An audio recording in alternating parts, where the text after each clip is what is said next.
Back everyone. So today we're going to be covering the Bar Citizen. So this was done over in China recently.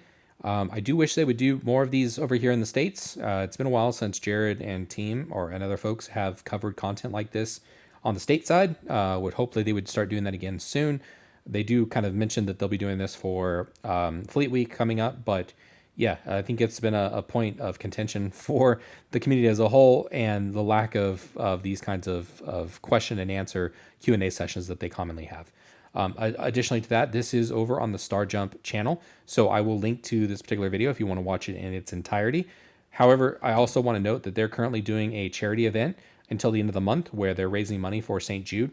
St. Jude is a US-based hospital system that works with children and fighting cancer. Obviously, I think a lot of us probably have one degree of separation, more or less, with somebody that they do or don't, that they know that has dealt with cancer. And so it is absolutely a terrible thing that affects not only people, but also, animals and things as well. So in this case, again, it is specifically for children, and St. Jude does not charge these families and children that are coming into their facilities to get care. So I think that's a great opportunity. I don't have any, asterisks on my side. I don't have any affiliation with this particular project, but I just wanted to note that I think St. Jude is a great opportunity to help that organization, help other people. Anyways, and the Star Citizen community has been great about fundraising for that particular. At least anytime I've watched with their events, it seems like they're raising quite a bit of money, which I do appreciate and thank you. I know myself, I've also donated as well. Up first, they do talk about, so I'll let you know what the question is, and I'll either let them answer it in some shortened form, or I will just let you know what the question is and give you my synopsis. So at 1:23, they do talk about ground vehicles, 1 minute, 23 seconds. I don't want to necessarily cover that here, as they kind of mention in there. There is not a lot to discuss, as ground vehicles is a kind of a rough point right now because there's not a lot of use for them. Unless you're out with a nurse or something like that, there's not a lot of reasons to bring a ground vehicle. They wanted to kind of rectify that, possibly offer things such as mobile bases and stuff as well. They kind of joke about the movie Mortal Engines, which I never saw, which if I look back at the sales figure, I think nobody did anyways.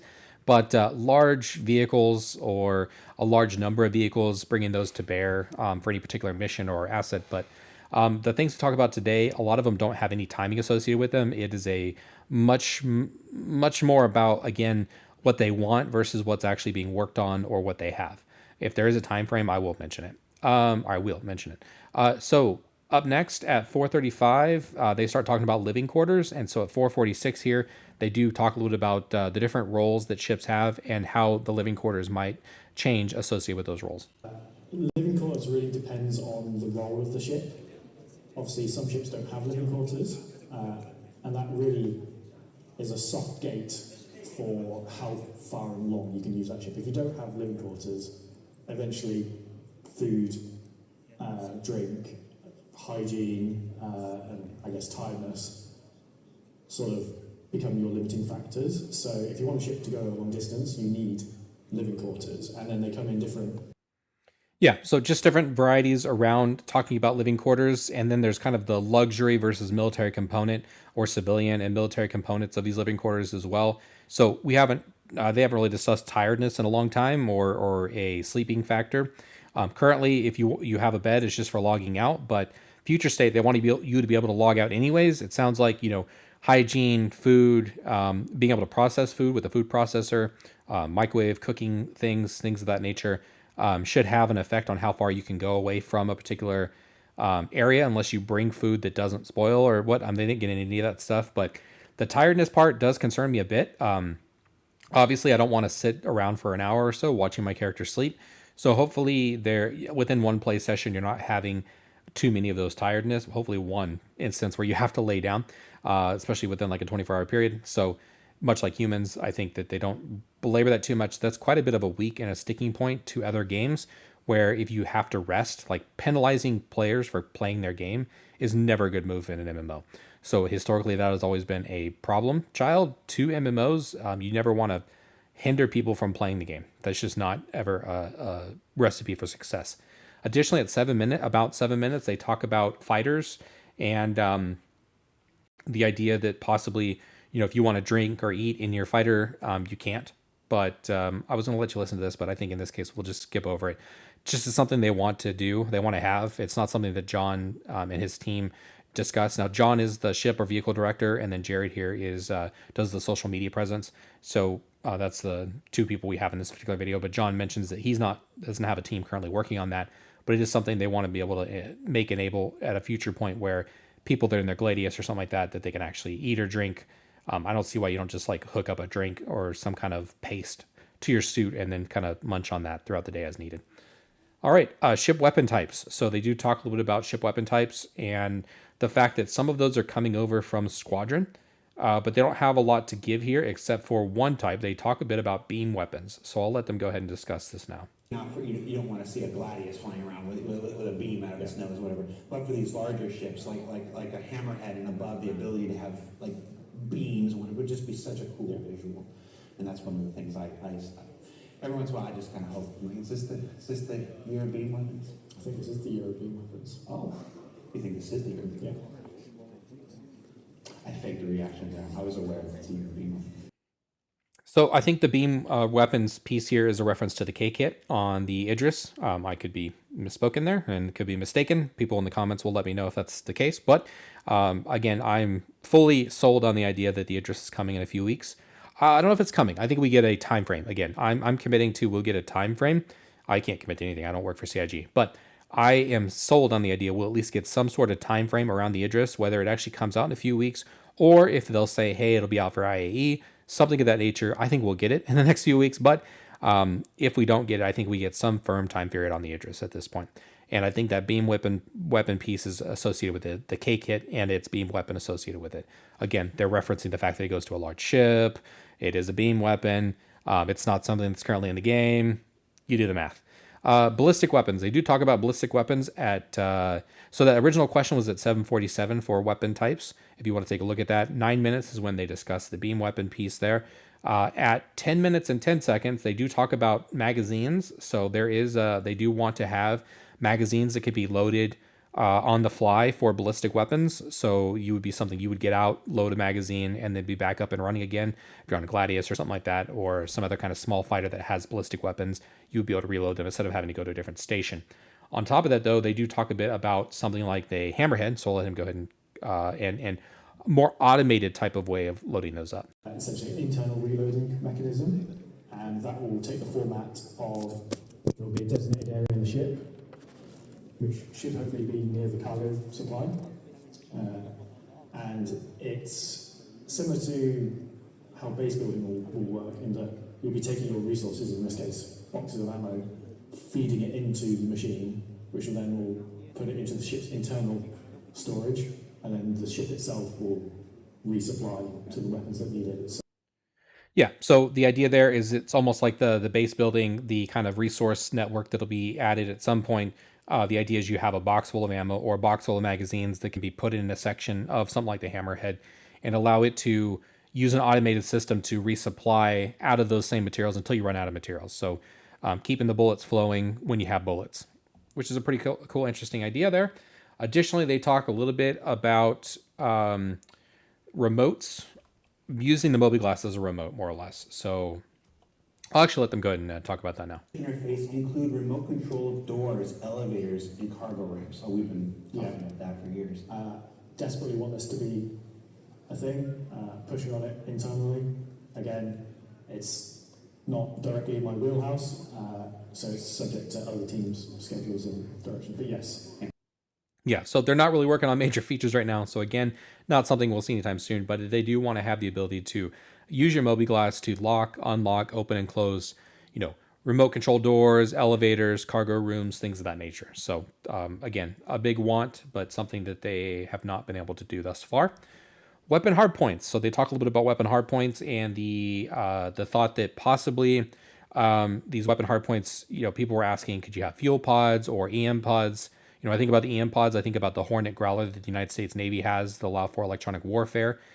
Fuel pods, obviously a lot of fighters go into combat with fuel pods so they can go longer distance and then drop them when they're ready to engage or have interception against another fighter. But something that's not necessarily coming. They do mention, though, they do mention that in reference at Fleet Week, we will see missile rack alternatives. These are electronic pods.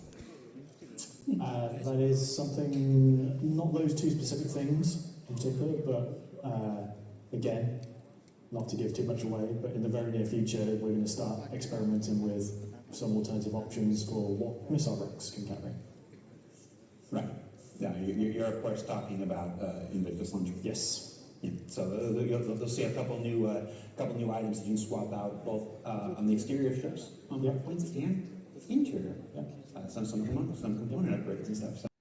Yeah, so this has already been kind of leaked or shown that the stuff like the Scorpius will have alternative for their turrets to be missile turrets, whereas they were manned gun turrets before. They'll possibly be a missile turret and stuff instead. So yeah, some more customization with ships and vehicles. I think vehicles will be included in that as well.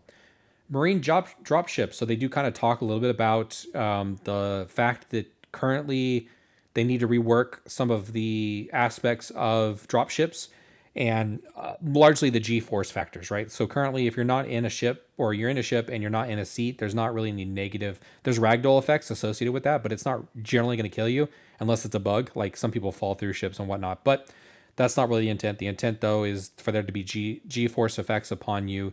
I don't know if they would kill you. Maybe they might actually possibly kill you as well, as that's not impossible to be able to be thrown about a ship that you hurt yourself. But a lot of that stuff's not really implemented in the game right now. It's mostly just a ragdoll effect if you're not in a seat, and then laying down seems to kind of prevent that as well anyway. So the way gravity compensation, things of that nature, they want to rework a lot of that stuff. You can find that at 1430.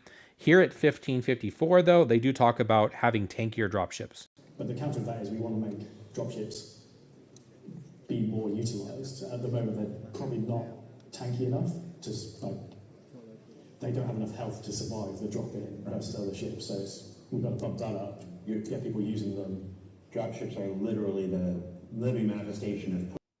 Yeah, so they definitely want to make dropships stronger. I think this is something well overdue. Whether or not when this will be done, I don't know, but looking forward to that as stuff like the Valkyrie, where I think it's not only undergunned but also outclassed in a lot of ways with not having enough shielding or a whole HP. I know they've rectified this a little bit, but they still need significantly more whole HP and shielding in order to actually accomplish the mission of dropping people off without dying and getting the mission done there. Up next, they do talk about the Galaxy. Again, I will admit here, this is somebody's, I think you probably saw it earlier when we were talking about the auto-loading. Somebody dropped their phone because this is just being recorded on a phone. But the background noise gets a bit loud here, so I will re-summarize this, but this is the latest update on the Galaxy. The Zeus's design is impressive, especially in the interior. Will the Galaxy follow a similar style? Boy, I hope so. Yes, obviously we talked about CitizenCon doing the RSI ships in sort of sequence, so we've done the Polaris, doing the Perseus at the moment, and then the Galaxy will be after. The difference between the Galaxy is it's a civilian ship, it's not the RSI military theme, so the Polaris and Perseus share a lot of visual cues together in materials and lighting. It does take bits from the Zeus, but not everything, and you will see more of the Zeus styling in the Galaxy and other RSI ships.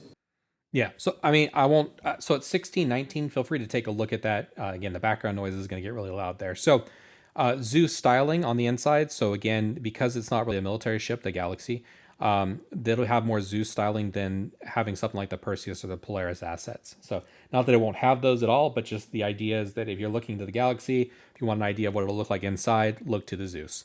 Additionally, they do mention as well the Perseus, and well, anyways, this is the part on the Perseus and its potential coming date. Yeah, I love the Zeus interior. You mentioned the Perseus. I read on Reddit that that's coming in a big issue. It's not.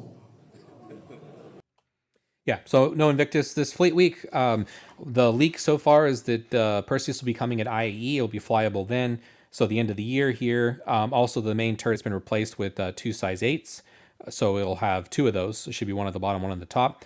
4 PDCs and 2 size 3 remote turrets as well. So yeah, there's some of the details about the Perseus, the latest leaks I've seen. So I expect to see that at the end of the year. Up next, Caterpillar. They talk about the Caterpillar and the redesign kind of needed for it, as well as the Kraken, as with the loading cargo loading sections. So the biggest challenge they have right now with the Caterpillar, even though they've kind of reworked it a bit, is the fact that the that elevator is restricted, right? So it only has a 2-state system where it's either closed or open. There's no third state. You can't put it in the open state it used to be in, where you have it like level with the Caterpillar itself. You're either on the floor or it's closed all the way. You know, they would rather have a 3-state system where it's open all the way, then goes to the middle section so that you can walk in or drive, you know, if you got the mule or something, you can drive then into the Caterpillar and then ultimately close it. That's something they want to do, but it's currently limited by the capability of the game. So I'll let John take it away. Doors in Star Citizen have 2 states, open or closed. The Caterpillar doors, side doors, are doors, so they are closed or they're open, and it's just where that open state is. So we chose to move it all the way down to the ground to improve things. We can't currently add a 3rd interim state, so open, and keep it there. We do want to have that state, but that, again, it's a feature. Anyone that's ever worked in games. Yeah, so they just kind of mentioned it's something they need to work on, but it's not something that they're at now, and who knows when that'll come along again. That's at 1732 for the question and 1825 for this comments. They do kind of mention as well, if you know, to rectify this, you'd have to have an elevator, and you'd have to drive off that elevator. In the meantime, having that many elevators on the ship, though, is just asking for problems. The elevator boss is one of the worst bosses you can find in Star Citizen. All right, the next one is a pretty good one. 1942, we're going to talk about the Kraken. Just kind of tips on the side. It just all falls out. Drops everything. But we are going to be looking again at the Kraken concept soon, because hopefully towards the end of this year, it will be going into pre-production. You just gave somebody a heart attack there. Yeah, so Kraken work to continue or start on it, I should say, at the end of the year, which is pretty exciting. Looking forward to that. Reclaimer cargo. Oh, yeah. So, yeah, not much to go off of there. Again, it's just something they'll be looking to start implementing at the end of the year. A little pre-production. All right. 2018, they'll talk about the Reclaimer. I won't really belabor this. The Reclaimer, much like the Caterpillar, just have an old design. And so they're just running into problems with having to redo those, and there's no time frame on this either.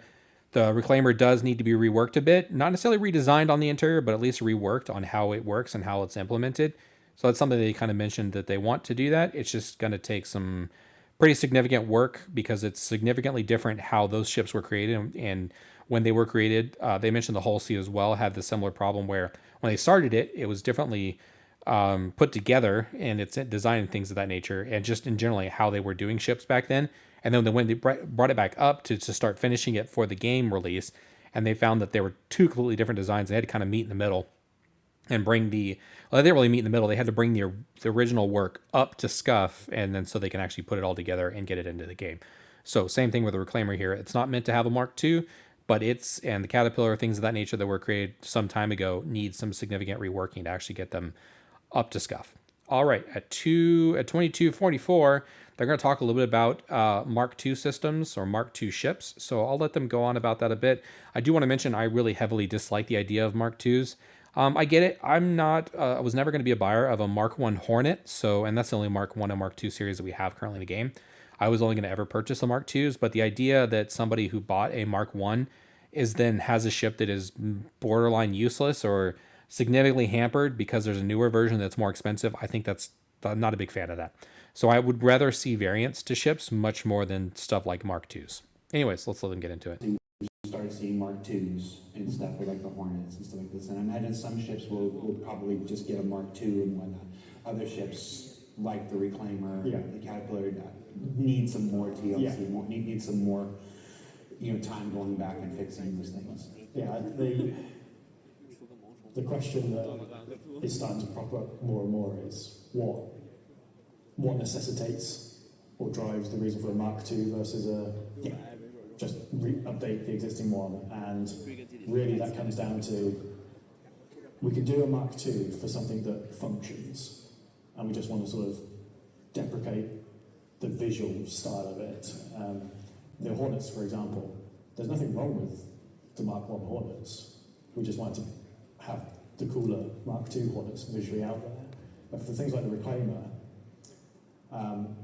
if we made a Mark II Reclaimer, we've still got to make the Mark I Reclaimer actually function how it's supposed to function with the salvage mechanic. At which point, that's redoing a lot of it. So the idea there is that it's meant to only be a Mark II if the Mark I is done and dusted, and they want to no longer do any more progress with the Mark I guess.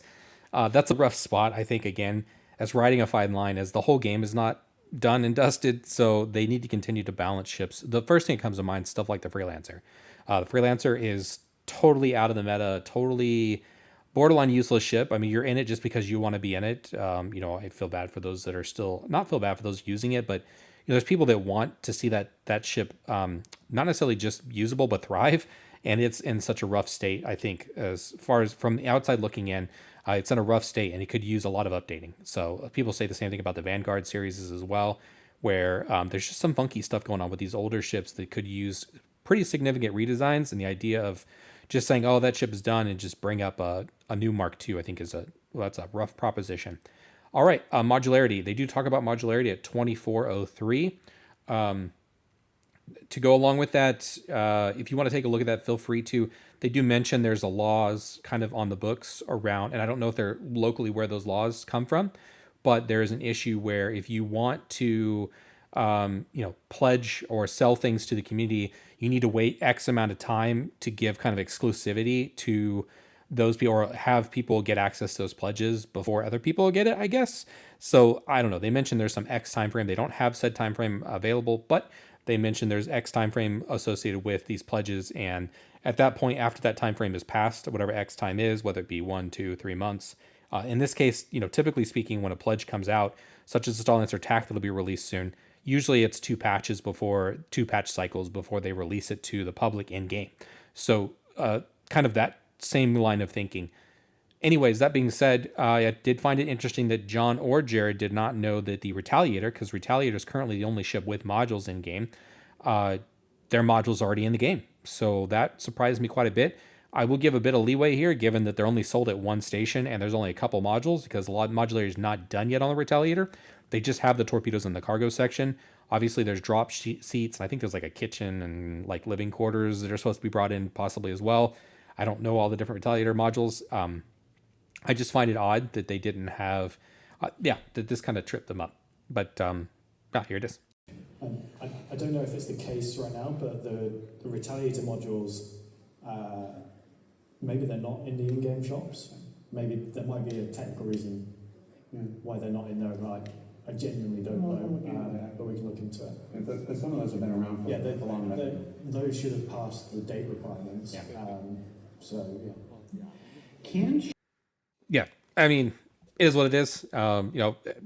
Props for admitting to that, but I just found that interesting as, and maybe just doesn't have time to play the game, right? Or maybe, some actors and actresses don't watch the material that they put out there. So maybe it's just that kind of situation. Don't know. Just found that interesting.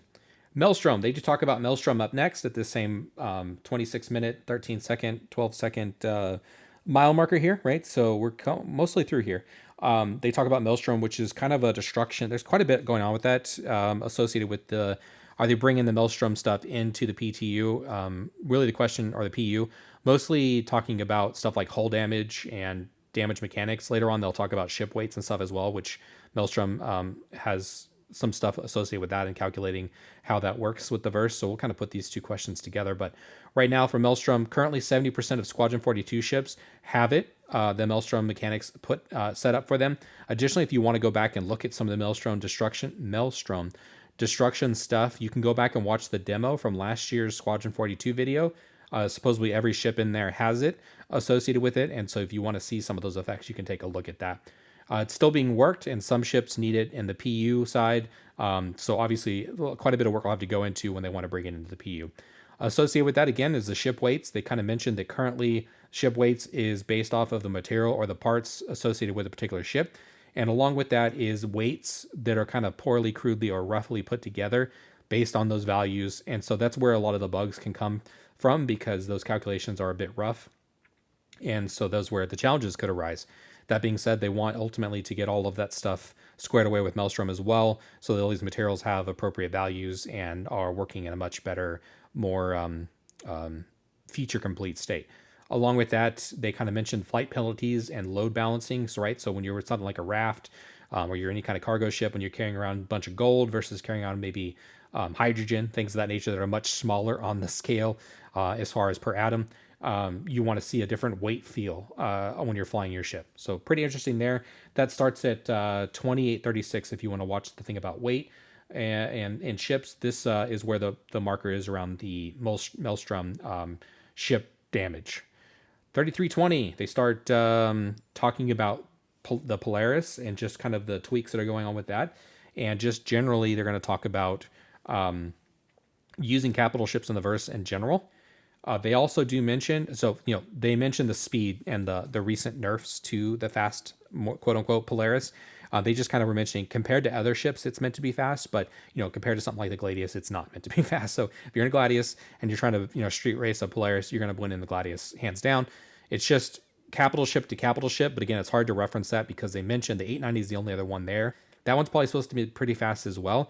You would need something like the Idris or the Javelin to really compare the Polaris speed. On top of that, they do talk about the Reclaimer's not really a capital ship. It just has capital components. At 3529, they're going to talk about VTOLs. So I'll let John take it away. Sorry, at 3529. I'll let him take it away on the need of having VTOLs or bigger engines so that these capital ships don't function well in atmo. Needs to be a big event. Like, this is a big commitment. You should be a sitting duck. Some of them can't even get back out of atmosphere unless they have dedicated VTOLs. So we just don't want to see these big ships everywhere. They should be big events when you come across them, not 10 and penny. Yeah, so this idea that you bring in a bunch of Polarises to Hathorn and just, hang out there, preventing fighters from coming in, things of that nature. These Polarises should be, the gravity should be pulling them in, pulling them into the floor there, pulling them into to hit the, pulling them out of atmosphere essentially and just right into the planet at that point. How that'll play out, I don't quite know yet. We'll see. But it should be a pretty weighty feeling in order to take these ships out and have them near a planet surface. There should be a penalty for that, essentially, is what they're getting at here.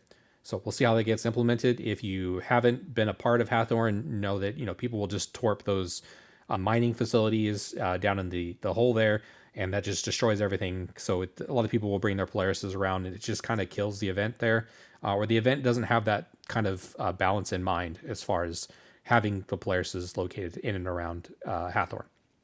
That being said as well, they do talk about using capitals as daily drivers and how they want to increase the costs there. Whale, like a whale in space as opposed to.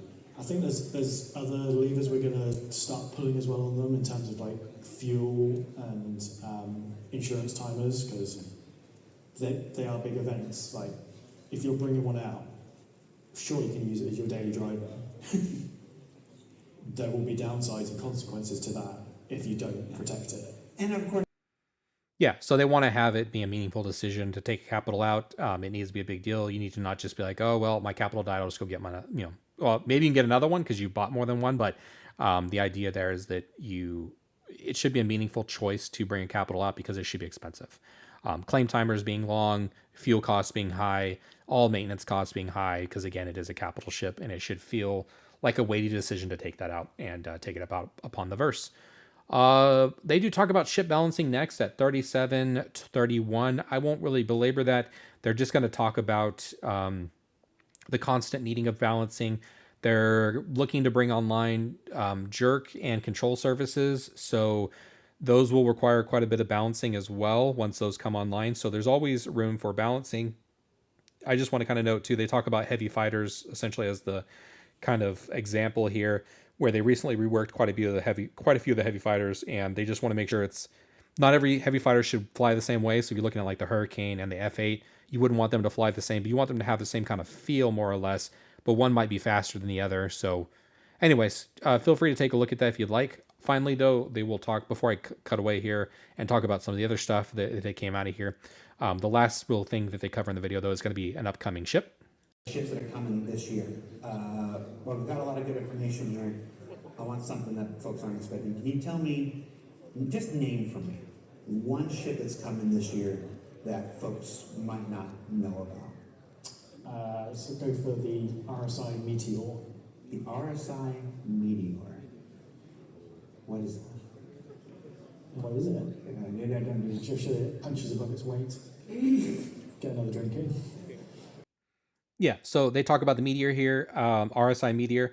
I think for me personally, I think that could be the Mantis variant that could be coming out. The Mantis is already a fairly, even though it's interceptor tuned, it's fairly big and it has an interior. So to me, they could do a heavy fighter of the Mantis, make it a bit bigger, make it a bit meatier, and then allow it to punch above its weight, be more like the Iron or Ares, where it can attack larger ships or things like the Polaris capital ships. So yeah, that's what I'm thinking here. That's my thinking, at least anyways. Let me know what you think the Meteor might be. I'm not sure what else it could be. It may not even be a variant. It might be just a brand new thing.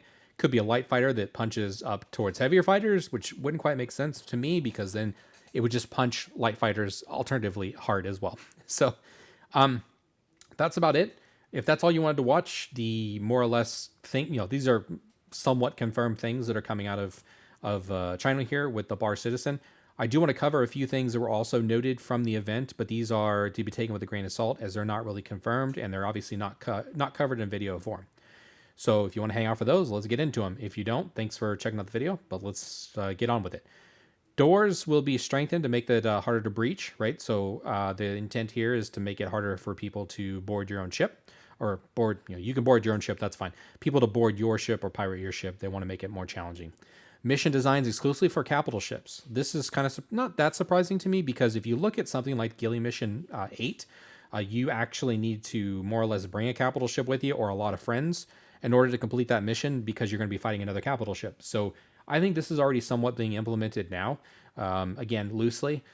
It doesn't exclusively say you can't do this without a capital ship, but I think that some of this, it's much like the Hull C as well. It's Hull C is not a capital ship in itself, but you can't do certain missions in hauling unless you have a Hull C. So I think there are certain missions that are tailored for certain ships, and this doesn't surprise me in the least. Torpedoes will have a minimum range before they can detonate. So an arming distance, if you will, here. So if you have been in the Polaris at all, you will quickly realize that when you go to shoot a torpedo, you can easily punch yourself in the nose here pretty easily, and it can detonate. It's never fun. So just be mindful of that. So they want to add an arming distance. Don't know how this plays out because in a lot of instances, when you're in the Polaris, you're fighting another Polaris or using those Polaris torpedoes, you need to dummy fire them as close as possible to another ship, a capital ship ideally. And yeah, I don't know how they plan to really balance this, but it needs to be a pretty minimum short distance before it arms. Turrets will receive additional buffs to make them more usable against small ships. Don't know how they fully mean to implement this, but currently speaking, if you're in something like the Hammerhead, it's just punishing. Right? If you have like 6, even 4 gunners and a pilot in a Hammerhead, you might as well be 5 ships in smaller ships to fight other small ships because that's really what you're bringing to bear is fairly useless Hammerhead. Yeah, I don't know how they make those turrets a little more usable. Maybe some auto aim might need to be used, something of that nature. The Javelin, they're talking about the Javelin missiles and, missiles. Small arms being used against the Javelin, essentially.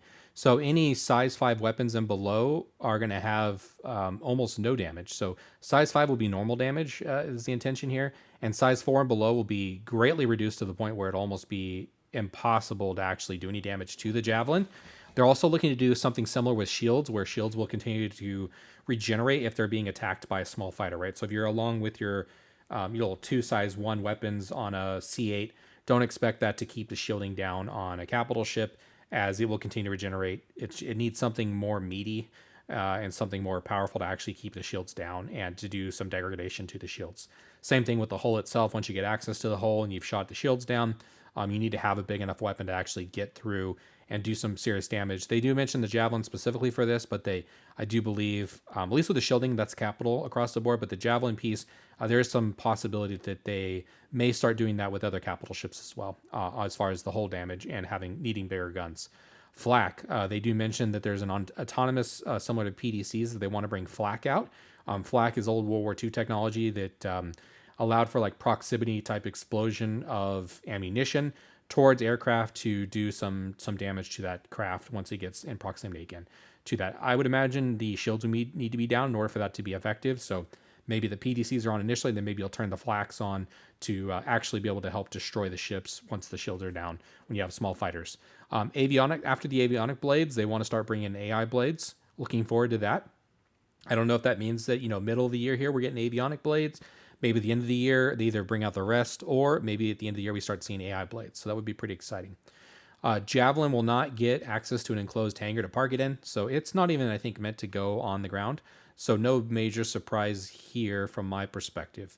I'll be interested to see how they look to implement that. I'm thinking you just go to a space station and you can dock the Javelin, and that's about it. PDCs will continue to shoot smaller craft, right? So I think that's implemented well, and I think that they're going to continue to do that.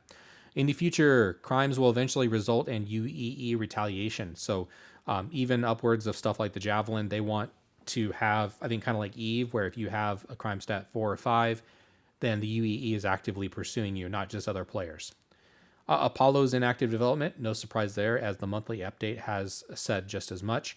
Pioneer will not be released this year. Again, not a big surprise here, as they've said the Pioneer will come after the first go-around for base building and overall building in general. And so crafting, that's not a major surprise, I think, for those. But yeah, just not something that's looking to come out this year. Just something that they're actively working on. Elevator speeds will increase at some point. This is kind of funny to me, but to me, that just means a faster loading screen. I do somewhat see the elevators as a bit of a loading screen. A Consolidated Outlands medium ship is being was confirmed, or is supposedly, I don't know if it's being worked on. I think it's a belief that it's being worked on. This doesn't surprise me too terribly much. I think that Trispone was on the money when he recently did a video and he showed the silhouette that looked like a smallish, more small than medium, smallish medium type of ship, medium. And it was, he kind of played it out as a Consolidated Outlands. I do think he was right on the money for that, and I think this actually may validate that. The Nautilus is out of date mechanically and isn't worth thinking about right now. That just seems like a personal shot against the bow on poor Grimm, who's looking forward to that ship. Looks like they haven't put a lot of thought into how that ship will work or play at all in the PU, which is really unfortunate. I don't have a lot of skin in that game, as I'm not super interested in that ship, but it just, that feels bad, right? You never want to see that your ship and the main mechanics behind it are just not even part of a thought process right now. That almost feels like a personal attack that somebody might have dropped that note. Anyways, the Vandal Cleaver is not going to be flyable. It's just in the cutscene of Squadron 42. I'm not sure exactly what the Vandal Cleaver is. Someone will drop a comment, I'm sure, about that. And maybe I'm making this mistake just in general so that someone will put a comment in. But I suspect possibly is that the ship that the guy escapes in. So anyways, orbital drop pod modules is desired from John, but is not currently in the cards. I don't know what they're looking to do here without the context, but yeah. Sorry, my dog is barking. I don't know if AI will capture that and cut that out or not. A large interceptor ship will appear, so it looks like they maybe want to do a heavy fighter that's an interceptor, which is interesting. That actually is a really big missing point. I don't know. There is a QI, the QI, right? The Guardian QI, but it doesn't really intercept, right? It just interdicts. So, or anyways, there's a couple spots there where you could have something like the Mantis, but a bigger ship, right? They have the Cuddy Blue and the QI, but they don't work in the same way the Mantis does. Javelin torpedoes can be used as cruise missiles. They can't really be guided, but they mention they'd like human guiding to possibly be a future implementation. But yeah, with the torpedoes, again, if you've been to the Hathorn event, you've probably been prone to taking significant damage inside of the mining hole there as a torpedo comes plowing through there and blowing up the whole place when you're trying to take a part in that event and somebody has torped it or dropped a bomb from the A2. Bomb from the A2 makes sense, given that that's what it's made for, but getting torped down there from a Polaris always feels bad. Anyways, that's about it's all that's been leaked. Again, take those last few with a grain of salt because we don't know where they come from or how viable or they're really unconfirmed. So thank you all for checking the video. Appreciate this team to like and subscribe, and I'll catch y'all next time. Peace.